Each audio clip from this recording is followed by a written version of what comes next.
Baka naman. Eh, pulot na ako saglit eh. Naganap lang ako ng malolotan eh. Paano grabe ko? Paano grabe ko? Saglit na ako sir kasi Naman mo namin nalabot.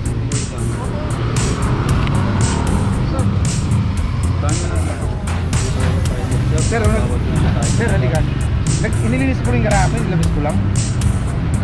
Sir, nilinis ko lang po yung garahe. Wala rin ng driver. Naglinis lang ako, nakahasad ako. Hindi naman namin alam Sir, tingnan mo. Ginagawa Sir, ninyo. tingnan, halika. Ay, kita ka naman po, sir. Ay, kita Para may ipakita ko sa iyo yung aso ko. Nilinis ko lang. kasi nilang gisnan, ang kinagisnan nilang dati, pwede tayo magparada kung saan saan.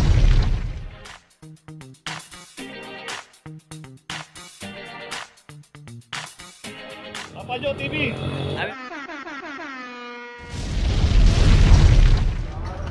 Okay, dito ngayon tayo sa Don Quixote corner Espanya Boulevard. Dito ngayong pinapatupad ng barangay dito yung sticker policy. So dito pagka wala pong sticker, kinaklam po base po sa ginawa ng resolution ng barangay dito. Paano po tayo makakuha ng sticker? Makipag-ugnayan po tayo sa barangay. May mga requirements po yan. So pagka na-approve po tayo, bibigyan po tayo ng sticker. Sa ibang barangay naman po, yung mga pinapatupad nilang policy, yung mga one-side parking, saka yung sticker dito, wala naman pong bayad dyan. Ini-issue po nila yan dito sa mga nasasakupan nila. So ito yung BIOS, may claim ng 2407, Expander 2323. So yun, bine-verify pa yung mga ibang sasakyan dito na walang sticker din. So as of now, dalawa pa lang yung nakaklamp dito.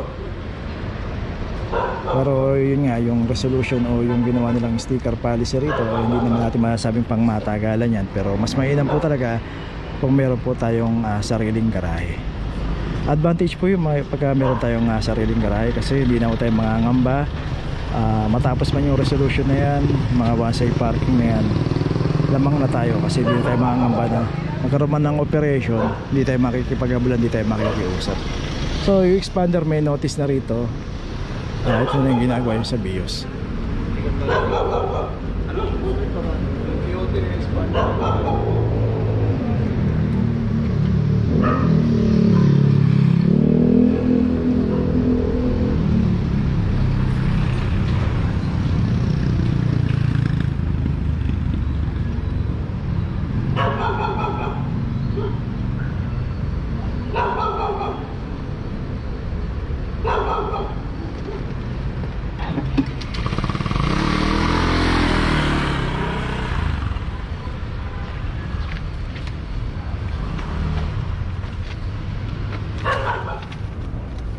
Okay, may notice na rin yung BIOS. Tuloy na po tayo.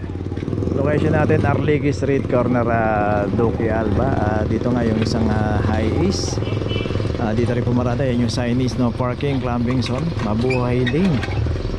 So bago tayo pumarada, tingnan po natin dito may mga secondary ko dyan, Duque Alba na yan. Pasok po tayo dyan. O kaya kung gusto natin ng pay parking talaga, labas po tayo doon sa Quezon Boulevard, yung kanto na yung Quezon Boulevard na yun.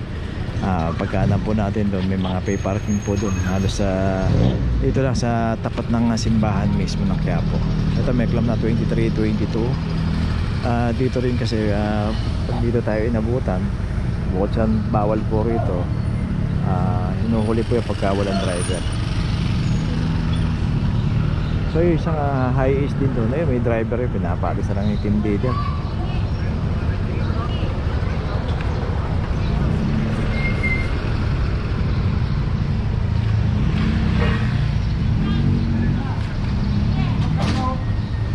Okay, ito may notice na yung isang Toyota Hiace. Tuloy na po tayo. Location natin G. Tolentino Street, corner Loyola Street. At dito yung isang Nissan. At dito yung pagkakaparada ng isang Nissan. Dito naka street corner.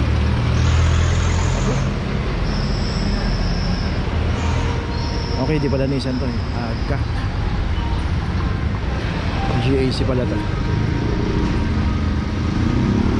Club number 2337. Dito rin sa GAC. Dito rin sa kahabaan ng Gito din dito punta natin bonsai, may nakaparada, pay parking po rito. Pero wag po tayong paparada ng street corner pagka dito tayo inabot. At ito hindi tinitikitan ng PA to. Kasi alam naman nila na pagka street corner di po tinitikita. Ayan, may notice na to. Tuloy na po tayo. Location natin Calabas Road, corner Sobredad. Ay, nakaparada rito. Ito yung mga nagkakabit ng internet. Dito rin tumatambay pero may driver ayun. Pero itong isang Bios dito na nakaparada rito, ito walang driver. 2414 para sa Bios. At saka yung mga iba pang nakaparada rito. Dito wala. Driver to. So dito kasi Center Island din itong kahabaan ng Calabas Road. Nagiging paboritong paradahan na rin itong Center Island dito. Dito yung isang Montero 2330. Yan, dami pa, meron pa rito. Tiba-tiba kayo, dami. Ay, sabi ni Kuya, tiba-tiba kayo, ang dami.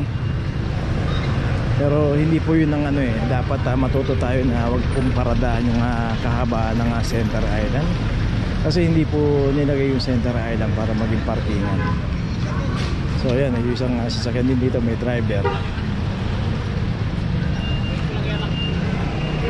So yung iba raw dito, sumusundo dito sa isang eskwelahan dito. Pero hindi po yun rason. Kung halimbawa nag-aantay tayo, hanap na tayo ibang paradahan, tapos ikot na lang tayo hanggang sa lumabas yung ating inaantay. Buti yun, may tao. Pero kung inabutan nyo walang tao, yung makakalam po kagad yun. Tayo dito isang Toyota Vios.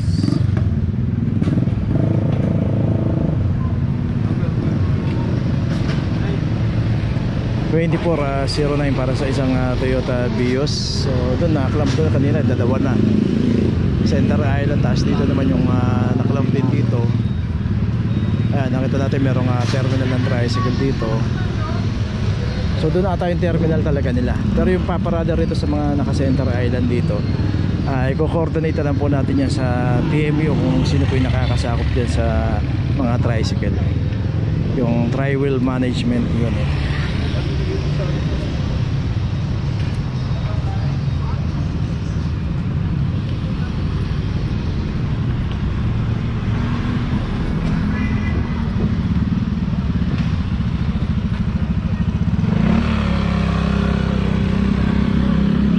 So may notice na yung nakaklam doon, yung dalawa.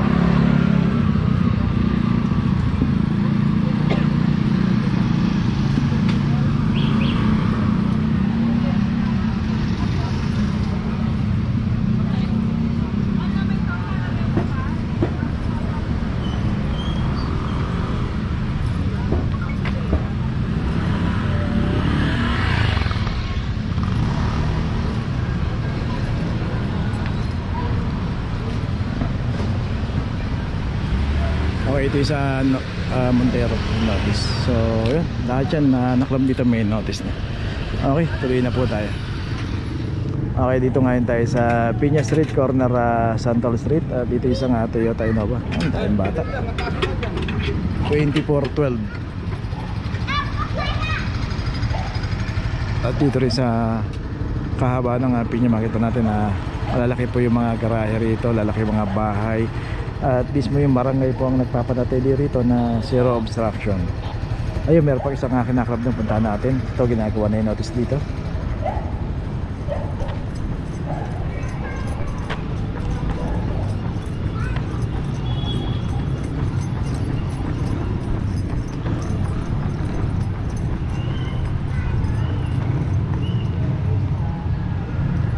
At dito rin yung isang Toyota rito.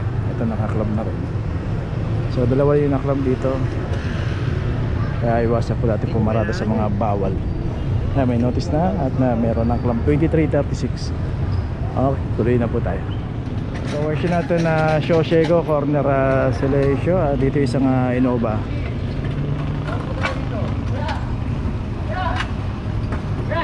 23, 28. Bawal pa tayo dito. Opo, naubusan na ng load eh. Tara. Yung isa rito may driver. Naglam ka po yan. Wala pa, baka naman. Nagpalot na ako saglit eh, naghanap lang ako ng malolodan eh. Nag-ano kasi. Grabe, sir. Sir. Paano naman sir? Anong grabe po? Paano grabe po? Saglit lang ako sir kasi Hindi naman po namin alam kung saan po kayo nagpunta. Opo, ang layo kasi. Sabi niyo, wala akong driver, wala po kayo dyan. Nagpalot kasi ako sir. Hindi po namin alam na nagpaload kayo, sir. Opo. Baka ba? Wala naman pwede ano sir. Nagpalot lang ako saglit eh. May-clamp na ho namin, sir. Di na ho namin nabibigay. Hindi pa lang ako nabibigay kayo. Lumakas na ako saglit kasi Punta na lang kayo ng susunod ng Manila. sir. Saan nyo nasito?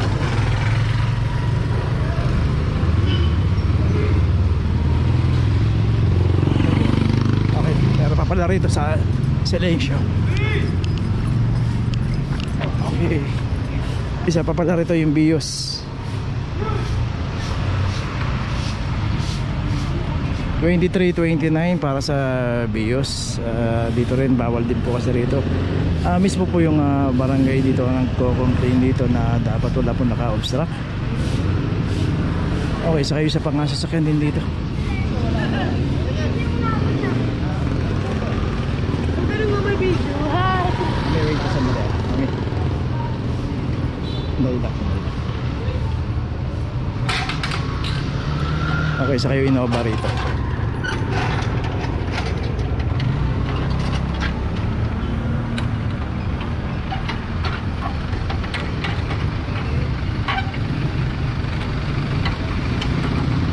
Wala 2341. Wala sir. Lagi ko kasi may bantay ito eh. Kada dumadaan po yung clamping, may driver po na nakantabay dito. Eh ngayon po na-tsempohan, walang driver kaya ito na-clamp na. Ayun nga, kasi yung pinaradahan naman ito may garahe. Pagka hindi pa gagamitin yung sasakyan, mas maganda po ipasok muna natin sa loob ng garahe. At kung kailan na lang natin gagamitin, madali naman magpasok ng garahe, saka na lang natin nilabas. Dito nga po kasi may mga nakaklam din dito.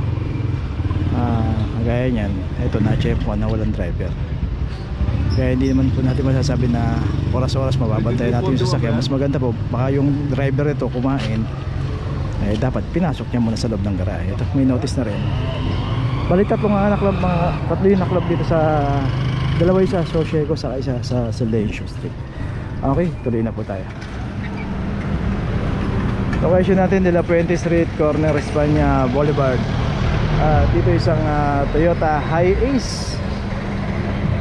Dito nga makikita natin, mayroong signage dito, no parking. Dito yung pinaradahan din ito, mayroong pong garahe.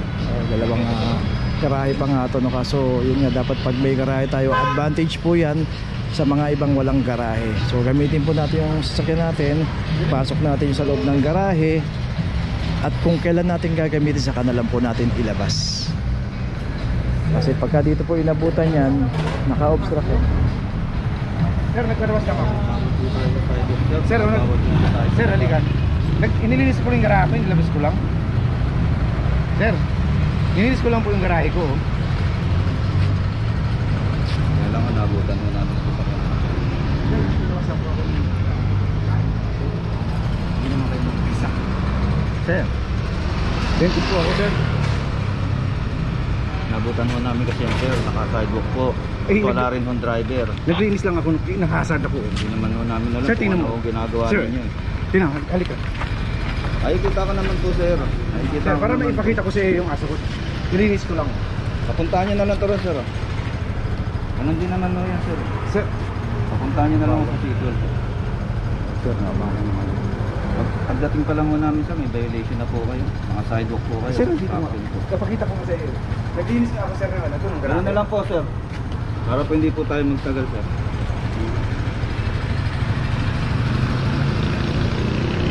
Okay, so yun nga, naglinis ang si sir ng garahe, pero dapat pagkatapos maglinis, dapat pasok na po natin yung sasakyan natin para hindi po tayo maabutan ng kung anumang operation yan. Tuloy na tayo. Okay, dito na ngayon tayo sa opisina ng clamping sa impounding dito sa Central.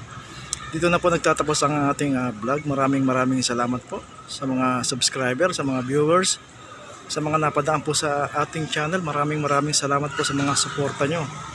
Sa mga hindi pa po nakakapag-subscribe, subscribe na po tayo mga kabayan. Maraming salamat po. Mabuhay!